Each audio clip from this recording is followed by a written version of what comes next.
आज अर्ज दाखल केला, काय म्हणाल तुम्ही? सर्वात आधी मी महायुतीचे आणि खास करून सर्व आमच्या नेत्यांचे खूप खूप मनापासून आभार मानते की त्यांनी परत एक वेळा माझ्यावर विश्वास ठेवून मला परत 2019ची निवडणूक लढवायसाठी संधी दिलेली आहे.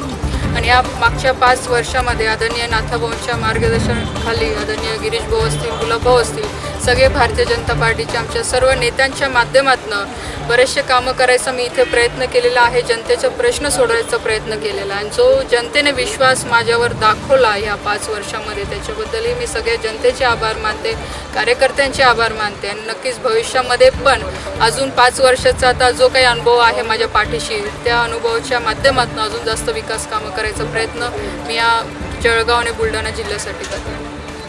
तुमच्या विरोधात उमेदवार मिळत नाही राष्ट्रवादी काँग्रेस समोरला, काय म्हणतात? हे आमचं पक्षाचं यश आहे. जो काही विकास आदरणीय नरेंद्रभाई मोदी आणि आमच्या मुख्यमंत्री साहेबांच्या माध्यमातून जो महाराष्ट्रामध्ये आणि पूर्ण देशामध्ये झालेला आहे आणि आत्ता ते लोकांनासुद्धा मान्य आहे की जर कोणी विकास या देशाचं करू शकत असेल सक्षमपणे तर ते आदरणीय नरेंद्रभाई मोदीच आहे. म्हणून आज जनता पूर्ण पाठीशी आहे आणि आज विरोधकांनाही तोच प्रश्न आहे की उमेदवार कोणाला द्यायचं, कारण की कोणीही उमेदवारी घ्यायला आत्तापर्यंत तरी तयार नाही आहे. आज शेवट उमेदवारीचा अर्ज भरण्याची वेळ येऊन गेली पण अजून तसं काही समोर चित्र दिसत नाही आहे. एक विषय असा की त्या ठिकाणी शिवसेना जी आहे ते थोडं असहकार त्या ठिकाणी पुकारत आहे की आम्ही मदत करणार नाही, त्याबद्दल काय? तुम्ही आत्ताही कार्यक्रमात तुम्ही सगळे लोक उपस्थित होतेच. तिथे आमचे नेते आदरणीय गिरीश भाऊ महाजन यांनी पण तिथे बोललेले आहे की जे काही वाद होते ते आता मिटलेले आहे आणि जो युतीचा धर्म हा सगळ्यांना पाळावाच लागणार आहे.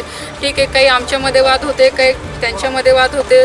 आता जागा वाटल्या गेलेल्या आहे, जिथे त्यांना सेनेला जागा गेलेली आहे तिथे काही आमचे कार्यकर्ते नाराज आहे. BJPची जागा आहे, काही त्यांचे कार्यकर्ते नाराज आहे. पण हे तात्पुरतं आहे, त्याला काही एवढं सिरियसली घ्यायची गरज नाही आहे. सगळे लोक काम करतील, उद्धव साहेबांचा आदेश सगळे शिवसैनिक मानतील असा माझा विश्वास आहे. अर्ज दाखल केला तुम्ही, पण सभा झाली त्याच्यानंतर. तर अर्ज दाखल करताना तुमचं केवळ दाखल केलेलं आहे. आज जळगावच्या जागेसंदर्भात काय? जळगावचं आता शेवटी आज त्यांचा फॉर्म पण दिलेला आहे, पण ते मुहूर्त जे बघितलं जात होतं आज माझं होतं, उद्या त्यांचं आहे, तर उद्या ते करतीलच. तुम्हाला मुहूर्त चांगला आहे? चांगलं आहे नक्की. आणि आज थोडं आरोबांचं निधन झाल्यामुळे आम्ही काही थोडं जल्लोष वगैरे केला नाही, शांततेत कार्यक्रम घेतला.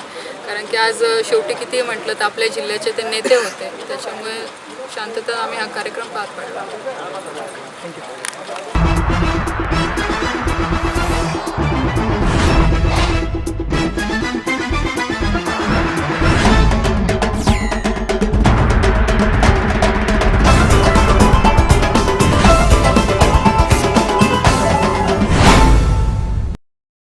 जळगाव.